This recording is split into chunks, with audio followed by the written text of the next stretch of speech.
sit with me, and sometimes they sit over here. And so I'm going to share some things with you real quick before we get to the service. There's some things y'all need to think about changing, serious business. I believe from the time you walk in that door till you walk out, you need to be completely under the direction of who God is and what God is, and you're trying to get closer to God. I asked this question last Sunday night. How many of you that came to church this morning, when you walked in the door, you expected something to happen, something great to happen, something mind-boggling, life-changing to happen? And nobody raised their hand, which meant y'all are an honest group of people. I appreciate that, that you told the truth. But what I'm saying is you're trying to reach a spirit of worship, and part of John chapter 4 is about worship, and that's another part of the story. In fact, if you'll turn your Bibles to John chapter 4, I'll get there eventually. But I want you to think about how we worship and what leads us into worship and what sets our hearts and our minds and our spirits to worship. And I believe music has a big part of that. I really believe that with all my heart. I'm not saying that because I saw the song leader speaking to her husband. The music woman here speaking to her husband, and I'd say yes ma'am too. If she says anything to me, I'm going to agree. But it's about getting your heart right, your mind right, the direction of where you go. And so I would recommend that we have children's church a little earlier into service. Because they steal the show. I don't care what nobody says, they steal the show. And they sort of change our focus a little bit. Not that it's bad one way or the other, but they do change your focus. But if we'd had that song maybe right before the service, in your mind is kind of prepared to go into a given direction. Y'all follow what I'm saying? Think about what I just said. Think about what happens in John chapter 4 and the way things come about. Jesus and his disciples have been out and they've been baptizing, and of course Jesus didn't baptize, his disciples baptized, and it was a great thing. It was a great movement, but the great movement caused some folks to kind of question what was going on. Are we following John, or are we following Jesus? Well, John was real clear. If you read John, the last part of John chapter 3, John was real clear. It's not about me. It's about him. He says, I told y'all to start with, that one greater than I am will come along. And when he gets here, y'all need to follow him. Y'all need to serve him. A lot of times in our churches, we have these churches, and it's fairly common, in fact, where the church begins to follow the pastor, to worship the pastor, to hold up the pastor, well, I'm a disciple of him or her or whatever like that. Folks, that's not what God meant this thing to be. And so as you get there, some things start taking place or whatever, and then Jesus begins to do what Jesus and Jesus alone can do. I believe with all my heart that every action in our lives, if we'll allow God to take control of it, will be a good thing. And so Jesus says to his disciples, I must needs go. In other words, I got to go. I got to go where I got to go. And there's a sense of urgency if you really look at it and you recognize what Jesus is saying. And it says that in verse 4, and it says, and he must needs go through Samaria. Now, to get where he needed to go, there was a lot of different ways he probably could have went. And one of the things that most people would have done was avoid Samaria. That's not where you want to go. That's not where you hang out. God deals with all of us in our own particular way.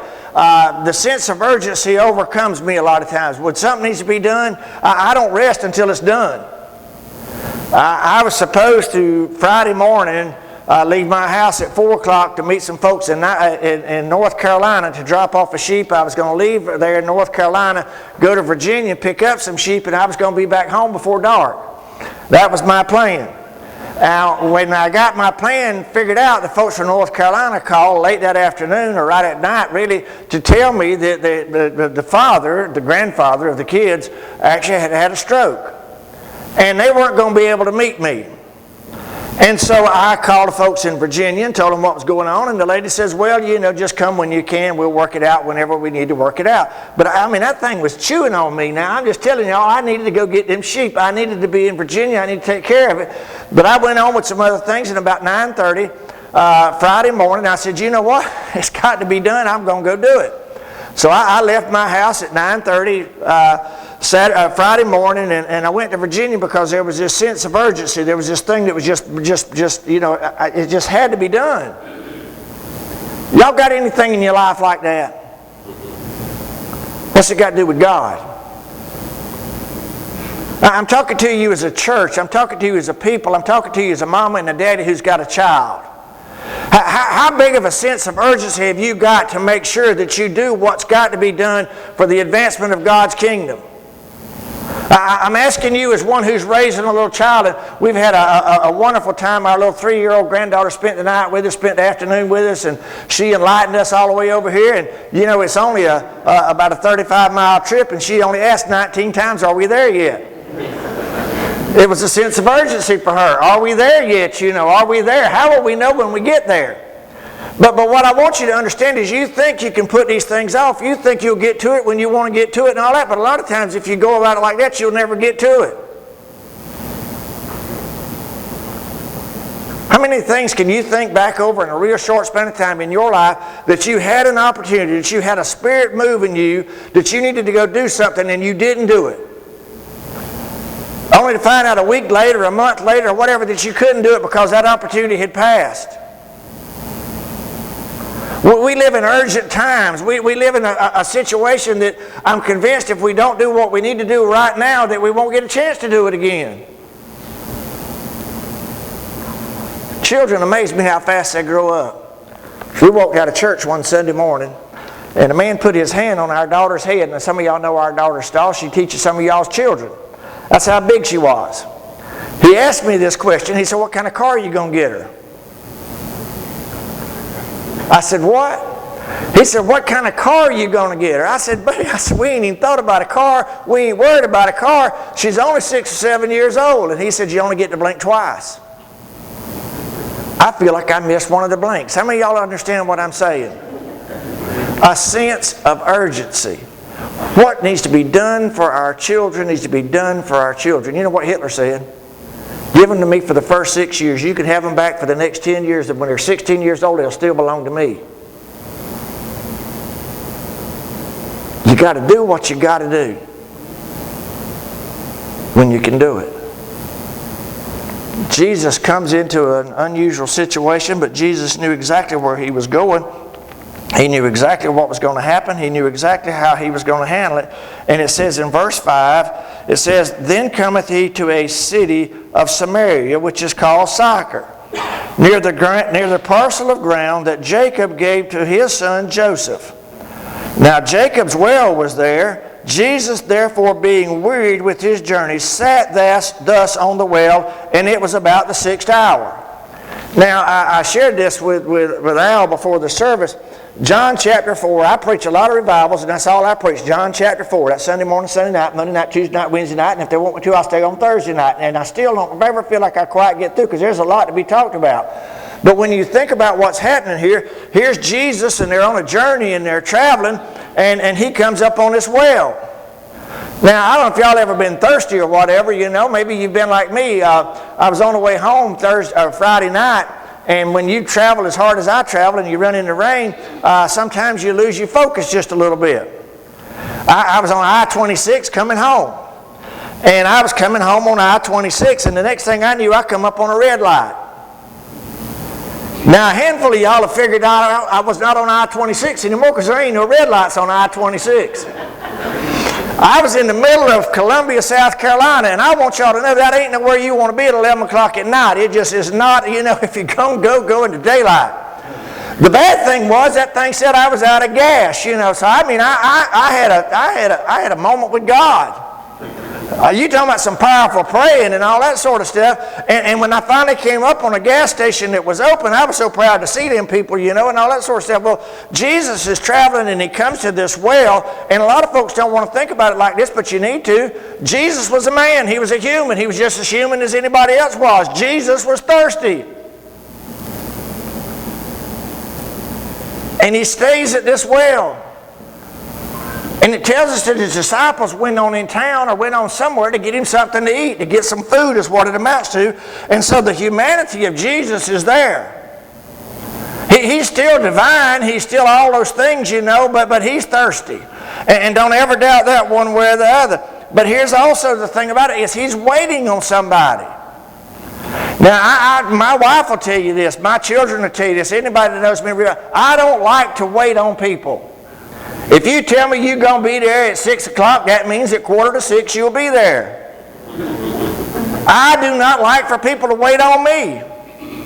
I just feel bad, you know. I think their time's worth a lot more than mine is, and Lord, they don't need to be sitting around waiting on me. I don't know how many of you have thought about this, but I want you to think about this. How much time has Jesus spent waiting on you? The King of glory, the Lord of lords, who's got everything going on, and to think that He has spent so much time waiting on you. And yet Jesus is here, and He's waiting. And He's a tired Jesus. And what I think He is He's tired of waiting. If I get tired of waiting, you know what I'm going to do? I'm going to leave you. Ain't no beating around the bush, I'm going to leave you. Ask my grandyoungins, I'm going to leave you.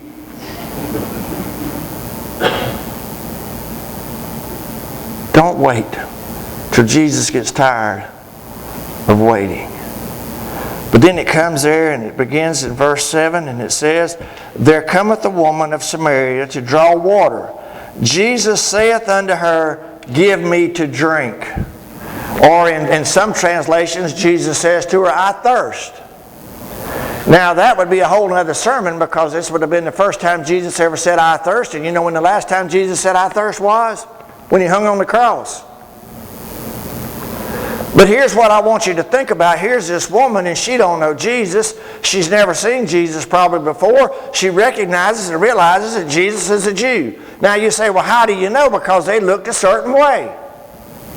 You know, certain families, you know, we got them over where I come from, you know, or whatever. You could look at them and tell, you know, who they were and who they were kin to. I thought about it this week, and none of y'all hardly know this. Dan and Coach Dirt will know this. The Saxons, Mike and Earl, all them Saxons, they got a big jaw and these kind of stout. You know, you could pick out a Saxon, you know, running wide open on dark nights. You know, they all look like that.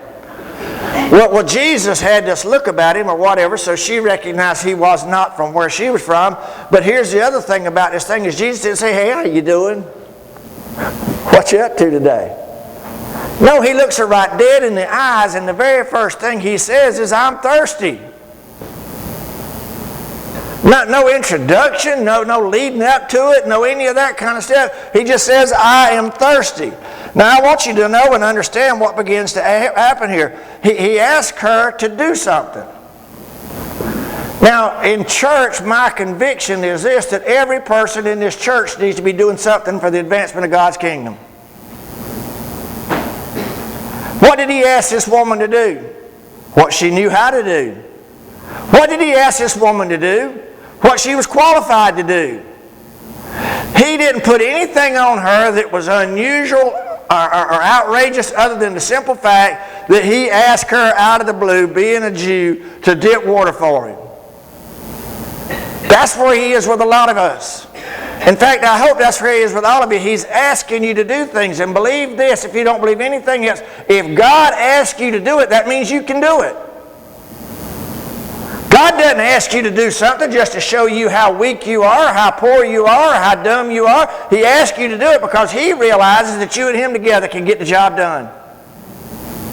If this church is going to be the church that God would have this church to be, it's going to be because when God asks you to do something, you go do it.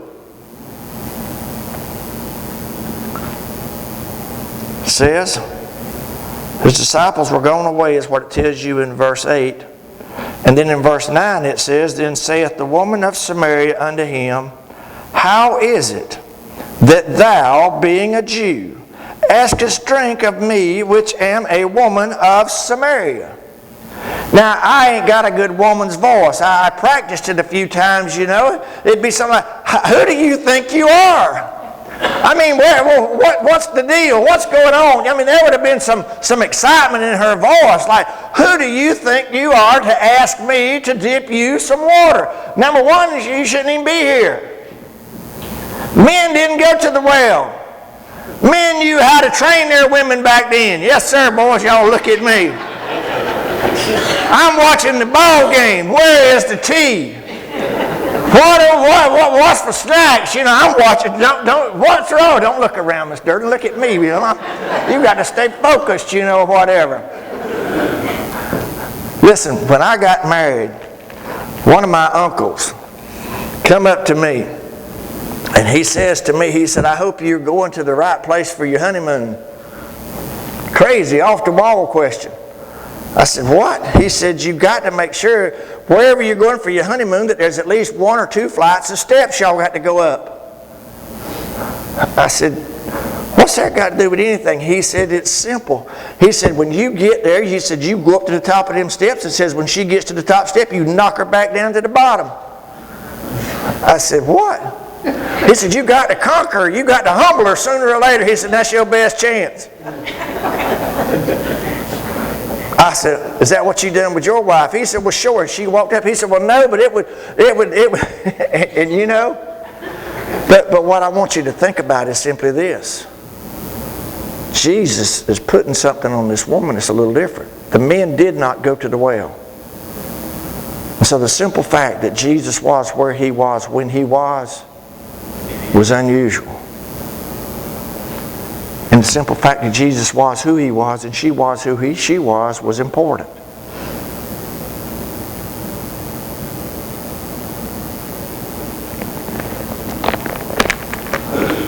She continues on in that same verse and it says, for the Jews have no dealings with the Samaritans. They were as racist, if that's what you want to call it, as you could get. They were as divided as you could probably get in terms of what they thought and what they believed and how they did certain things. And the simple fact was, you know, a Jew and a Samaritan had nothing to do with one another. Especially a Jewish man and a Samaritan woman. Especially not during the daylight. And it's 12 o'clock. It's the middle of the day when all these things are happening. So Jesus has a need and he has a plan and he has a need and a plan and a use for this woman. Has a need and a plan and a use for you. Some years ago I'd been in revival in one particular town there, and a few months later I was in revival just a town or two away, and these 2 young fellas come up to me, 2 really good preachers. I mean great preachers, in fact, as I found out over the years. And they grew up together, went to high school together, went to seminary together, and all this sort of stuff. And they picked at each other like brothers, you know, will do. And they came up to me, and the one who I'd been with the first time, you know, he says, tell this idiot here, which one of us is the most successful pastor? And I said, okay. And he says, I pastor a church, as you well know, it's got 3,000 members. I said, you sure do. I said, that's a good thing. The other one says, and you are going to figure this out. He said, I pastor a church that's got 184 members. He said, but 183 of them have a ministry. And I'm working on that other one. Y'all ought to all have a ministry. Every one of you needs to have a ministry. So how can God use me? Just like he used the Samaritan woman.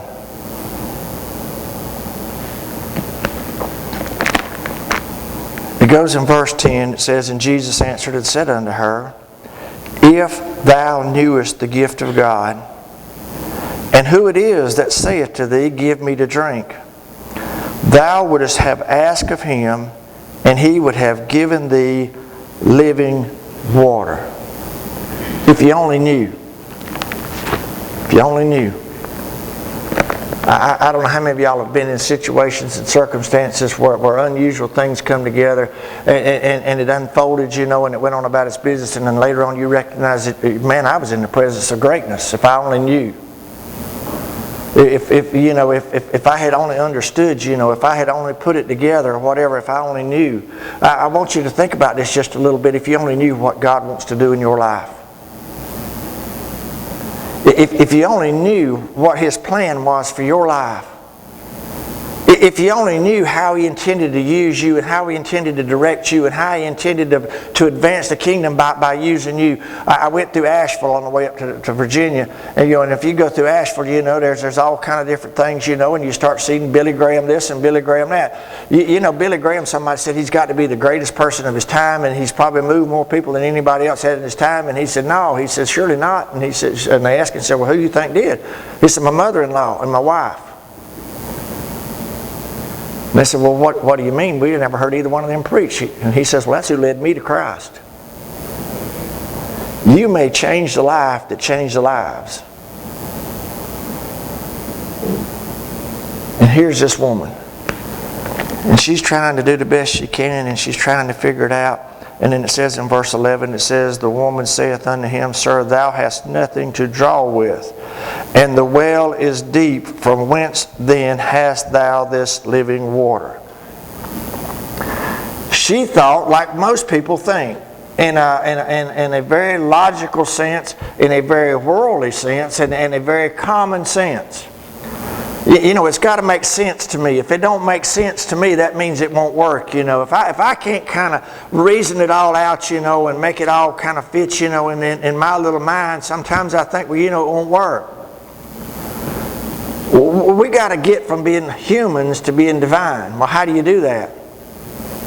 Accept the divinity of who God is, the gift of who Jesus is. We got to start thinking bigger and better and farther out than what we think now. If I took a survey and I asked y'all, how many of y'all believe we could fill this church up in the next 3 to 4 months? Most of you said, no, we got all the folks we can get. I pastored a church that had 26 members when I went there. Faithful people. We had 26 people pretty much every Sunday. We never had 27. We never had 25 unless somebody was sick. We had 26 people. I asked them after a few months, can't we do better? They said, no, there's really nobody out there.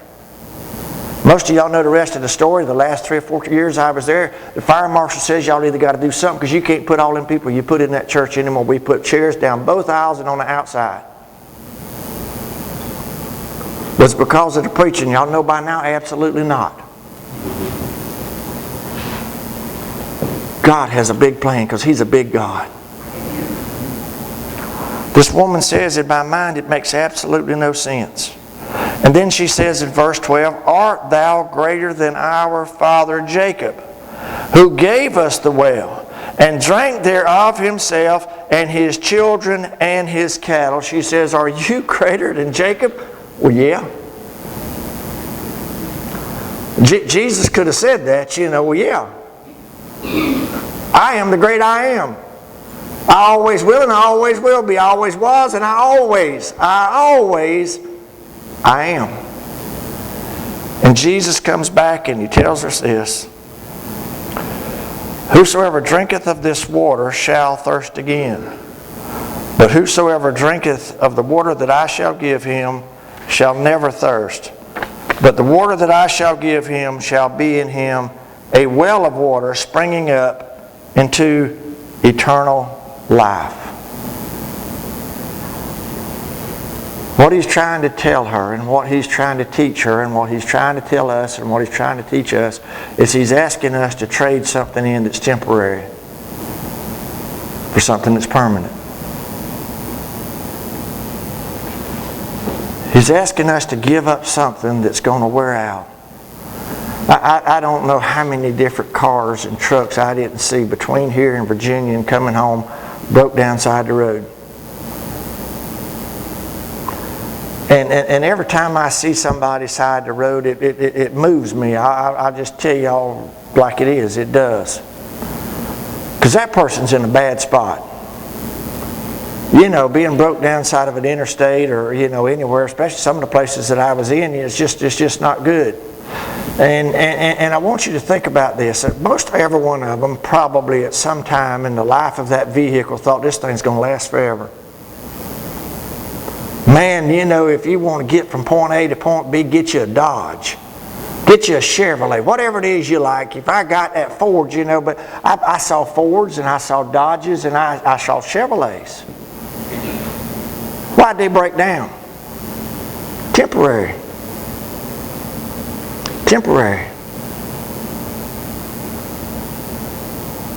Jesus wants to make a permanent and everlasting, a never-ending change in your life. Jesus wants to do something in your life that'll do something in your life as long as you have life. And when you no longer have life, then He's really going to do something. It says in verse 15, the woman saith unto him, Sir, give me this water, that I thirst not, neither come hither to draw.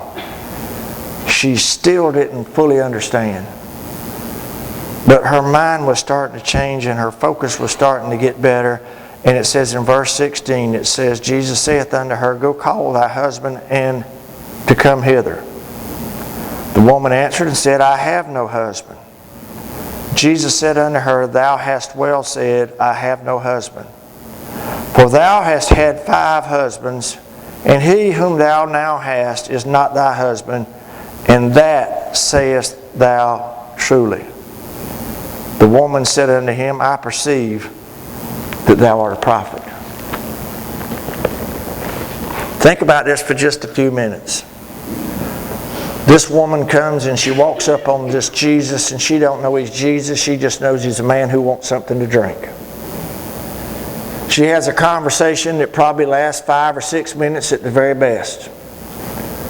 In those 5 or 6 minutes, Jesus shares some thoughts with her that are really hard to understand. It's really hard to grasp when somebody talks about living water and permanent changes and experiences and all those things and moving from where you were to where you need to be. It's hard.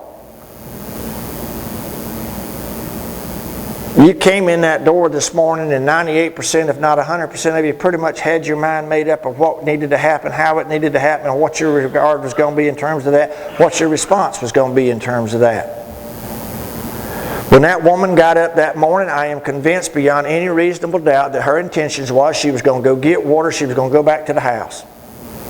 Same thing she'd done 100 times, same thing she'd probably done 1,000 times. There's no telling how many times she had done exactly what she just did. And yet when she gets to this spot and she runs into this Jesus, everything in her life changes. Now, Sunday after, or next Sunday, we'll talk about the rest of the story, but I want you to think about this, just think about what I'm fixing to say. Regardless of her response, her life has still been changed. And then Jesus steps up and he does something that kind of bothers you, and it challenges you, because Jesus tells her that she is an adulteress. Jesus tells her that you've done things and that you've swapped husbands and that you've sinned and that you've fallen short. And Jesus goes into probably more detail than the Scripture even goes into. And everybody's sitting here and you're thinking, well, my Lord, I wouldn't have done that. You know, I wouldn't have dared embarrass that woman. I wouldn't have dared put that woman on the spot, at least not that quick. I wouldn't have done it right then. Number one, there's nobody there but her and Jesus. That's it. It's just her and Jesus. He's not calling her out in front of a bunch of other people. There's not a bunch of folks that can go gossip about what just happened. It's just her and Jesus. You let me tell you why I had to go to Virginia, and I had to go by myself. Because I needed that time, just me and Jesus. I don't turn on the radio. I didn't do anything but just ride and try to understand and try to listen and try to grasp what it is that Jesus got going on. And Jesus shows me things in my life that I just assume Him not know. Jesus shows this woman things that she really hoped nobody else knew. And why did Jesus do it? He did it for one reason. To tell her, I know everything there is to know about you. I know the good. I know the bad. I know the ugly. And I love you anyway.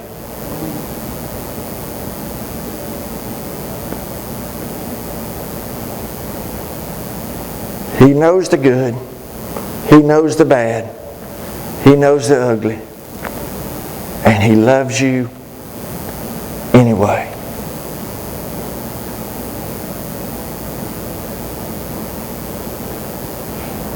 Let me tell you why people can't come forward and get right with God. They're worried about what somebody else is thinking. They're worried about how somebody else is going to respond.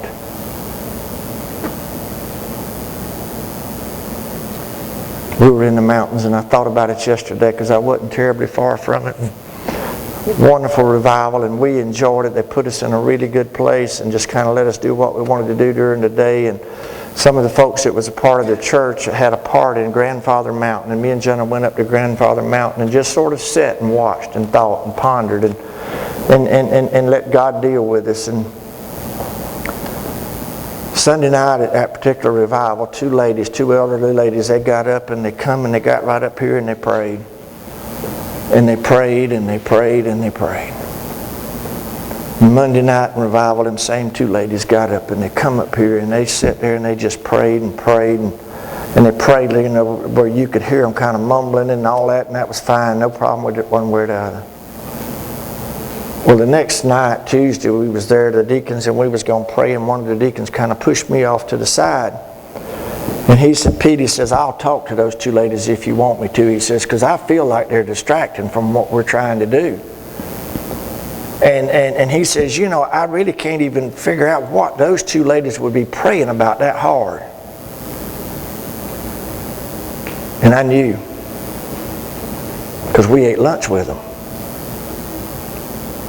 And I prayed real quick in my heart, and I said, Lord, don't let me do anything I shouldn't do, and don't let me reveal anything you wouldn't have me to reveal here one way or the other. And I looked at him, I said, I can tell you what they're praying about. And he said, you can? I said, yeah, they told me. He said, can you share it with me? I said, yeah. I said, they're praying about their deacons in particular, but one of them especially. One of them that they know for sure is in a bad place and doing things he shouldn't do and going places he shouldn't go.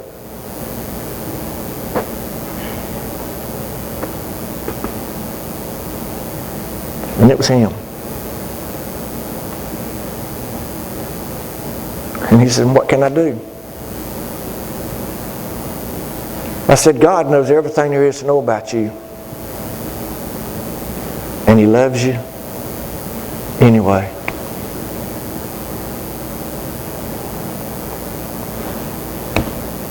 Probably most of y'all didn't know the song we sang, like the woman at the well. I sang it this morning for my wife and got absolutely no comment whatsoever. I told Joseph I was going to sing it, and if I needed some help, would he come sing backup for me? And he said, you go ahead, I'll be there. But we're all like the woman at the well. We're seeking. She didn't understand. But she knew she couldn't stay where she was. She knew she couldn't keep doing what she'd been doing. If what you're doing ain't working, only an idiot continues to do it. You change. You seek God. And you'll find Him. Because He loves you. And Lord, I thank You that You do love us. Lord, I confess to You that I don't understand how You love people like me. I confess, Lord, that there's other folks that I struggle, Lord, to understand how You, being as great and as good and as almighty and all powerful as You are, how You love some people. But I sure am glad You do. Lord, there's folks here that didn't come here this morning expecting to do anything except for to show up and to maybe kill an hour and get on back home and let that be the end of it, just very much like this particular lady, Lord. But Lord, something's happened. And they've had an encounter with You. And You've made them an offer. And it's an unbelievable offering that You're willing to take everything, every ugly thing, every sin, every shortcoming, every downfall they've got, and forgive it. And to love them. Lord, they need courage and they need conviction and they need You. So Lord, as we sing here in just a second, Father God, above all, just give them the freedom to do what You'd have us to do. That we'll leave here with a full cup. Thank You, Jesus. Amen. We're going to sing whatever they got picked out. It's exactly what we need to sing. And what I want you to do is real simple. In theory, it's simple. Do what God lays on your heart to do.